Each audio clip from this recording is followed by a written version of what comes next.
देखिए, आज के इस वीडियो में हम करने वाले हैं कक्षा 8 प्रश्नावली 1.1 है परिमेय संख्याएं और उसका क्वेश्चन नंबर 1 देखो कि उचित गुणधर्मों के उपयोग से निम्नलिखित का मान ज्ञात कीजिए। उचित गुणधर्मों के उपयोग से निम्नलिखित का मान ज्ञात कीजिए। आपके पास दो क्वेश्चन दे रखे हैं क्वेश्चन नंबर 1 में, तो हम इनको करते हैं। पहला क्वेश्चन देखो यहाँ पे, अब ये दोनों गुणा में है, ये दोनों गुणा में है, तो गुणा में कट सकते हैं। तो दो ये नहीं कटेंगे, तीन से ये तीन कट जाएंगे और तीन एकम तीन, तीन दूनी 6। तो क्या बचा, -2 को 1 से गुणा किया तो -2/5, फिर प्लस 5/2, फिर ये माइनस, यहाँ पे 1 एकम 1/5 दूनी 10। अब क्या करेंगे, इन सब का हम एलसीएम लेंगे। 5, 2 और 10 का कैसे लेते हैं, 5, 2 और 10। सबसे पहले 2 का भाग देंगे, 5 में नहीं जाएगा, 2 में 1 बार और 10 में 5 बार। फिर 5 का भाग दिया, 5 में 1 बार, 1 बार और ये 5 में 1 बार। तो 5 दूनी 10, कितना आ गया एलसीएम, 10 आ गया। अब हर का भाग देते हैं, 5 का भाग 10 में 2 बार, 2 को 2 से गुणा किया तो 2 दूनी 4 और ये माइनस का, प्लस 2 का भाग 10 में 5 बार, 5 को 5 से गुणा किया तो 25, माइनस 10 का भाग 10 में 1 बार, 1 को 1 से गुणा किया तो 1। तो यहाँ पे आगे देखो, ये प्लस के 25 और ये माइनस का 4 और माइनस का 1 हो गया -5/10। 25 में से 5 गए तो पीछे कितने बचेंगे, 20/10 और 20 में 10 का भाग 2 बार। इसका उत्तर कितना प्राप्त होगा, 2 आपके पास प्राप्त होगा। दूसरा देखो यहाँ पे, पहले इसमें जो कोष्टक है उसको हम सरल कर लेते हैं। 2/5 गुणा, ये पहले इसको हम लिख लेते हैं 3/7 है माइनस के, ये माइनस का 1/6 इंटू 3/2 प्लस 1/14 इंटू 2/5। अब देखो, ये तो क्वेश्चन था, वापस आपको ऐसे लिखना है परीक्षा में। अब 2/5 इंटू ये माइनस का 3/7 माइनस 1/6 इंटू ये 3/2 प्लस 1/14 इंटू 2/5। ये हमने वापस लिख दिया, कोष्टक को सरल कर दिया।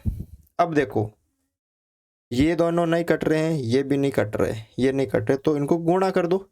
2 तिया 6 माइनस का और बटा 7 पंजा 35 माइनस, अब देखो 3 से ये कट गया 2 बार, 3 एकम 3, 3 दूनी 6, ऊपर बचा आपके पास सिर्फ 1 और नीचे बच गया 2 दूनी 4, 2 एकम 2 और ये 7 बार, ऊपर बचा 1 प्लस का और 7 पंजा 35।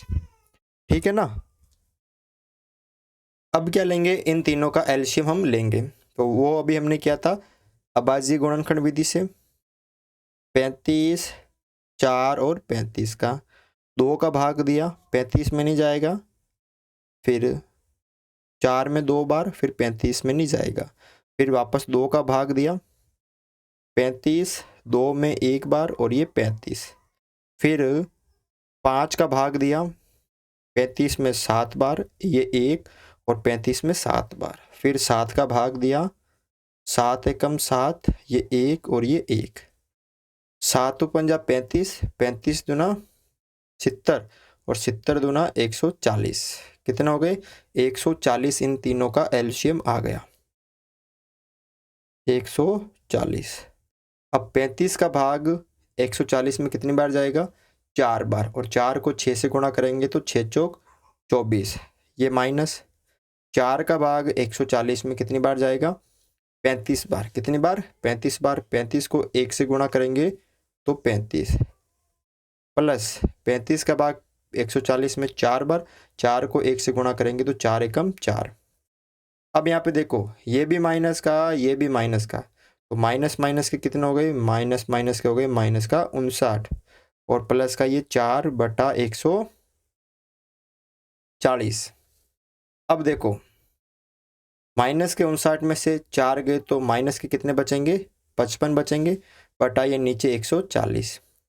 अब इसको आप काट दो 5 से, 5 से कट जाएगा ये, 11 5 55, और 5 इसको काटेंगे तो 5 दूनी 10 और 8 5 40, 28 बार। यानी माइनस के 11/28 क्या होगा? इस क्वेश्चन का उत्तर होगा।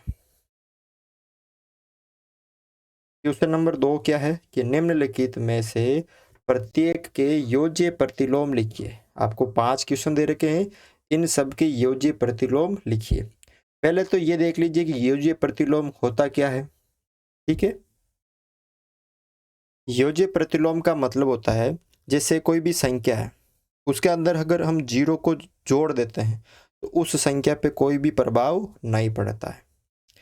ठीक है, अब योज्य प्रतिलोम का मतलब है कि 5 में मैंने क्या जोड़ा कि मुझे 0 प्राप्त हो जाएगा। तो मैंने यहाँ पे -5 जोड़ा ना, तभी तो मुझे 0 प्राप्त होगा।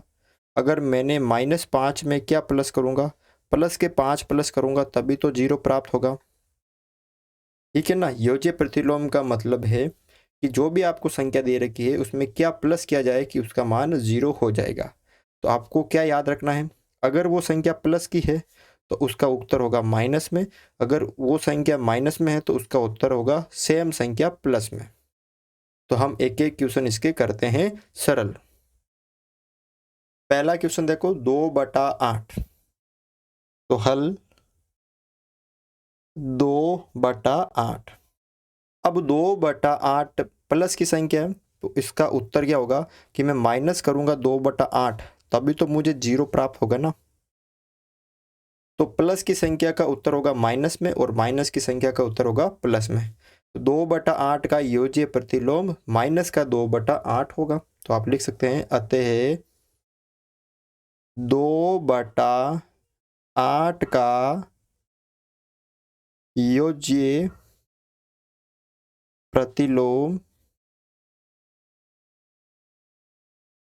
माइनस का 2/8 होगा। दूसरा देखो यहाँ पे हल, माइनस का 5/9। अब माइनस का 5/9 का योज्य प्रतिलोम, अब ये माइनस की संख्या है, जैसे माइनस के 5/9 में मैं अगर प्लस के 5/9 करूंगा तभी तो क्या होगा? 0 होगा।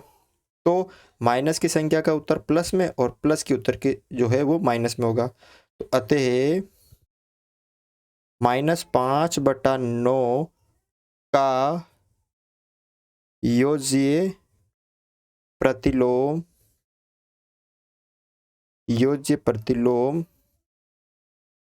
5/9 होगा। कितना होगा? 5/9 होगा प्लस का। तीसरा देखो यहाँ पे हल, माइनस का 6/-5। देखो ये माइनस से माइनस कट जाएंगे, ये अभी किसकी संख्या बन गई? प्लस की। किसकी बन गई? ये अभी प्लस की 6/5 बन गई। ठीक है ना। तो अब ये प्लस के, तो इसका उत्तर किस में होगा? माइनस में होगा। तो यानी 6/5 में मैं -6/5 करूंगा, प्लस का प्लस जोड़ूंगा, यानी माइनस का 6/5 ही जोड़ूंगा ना, तभी तो मुझे कितना प्राप्त होगा? 0। अतः -6/-5, या आप इसको लिख सकते हो 6/5 का योज्य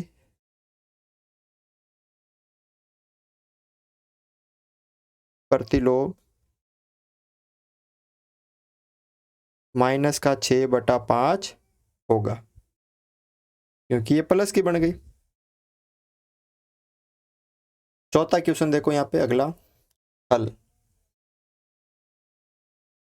कि 2/-9 है, चाहे माइनस ऊपर हो या नीचे हो या यहाँ पे हो, इसको हम इस रूप में भी लिख सकते हैं, -2/9, या इसको हम ऐसे भी लिख सकते हैं -2/9। ये पूरी भिन्न ही किसकी है? माइनस की है, चाहे ऊपर हो अंश में, चाहे हर में हो, चाहे आगे हो, ये पूरी किसकी है? माइनस की। ये तीनों बराबर है, तो 2/9 जो माइनस के, इसमें क्या प्लस करूंगा मैं? 2/9, तभी तो 0 होगा ना। अतः -2/9 भी बोल सकते हो या 2/-9 भी बोल सकते हो, का योज्य प्रतिलोम कितना होगा? +2/9। माइनस की संख्या का प्लस होता है और प्लस की संख्या का माइनस होता है। आगे देखो, पांचवा हल,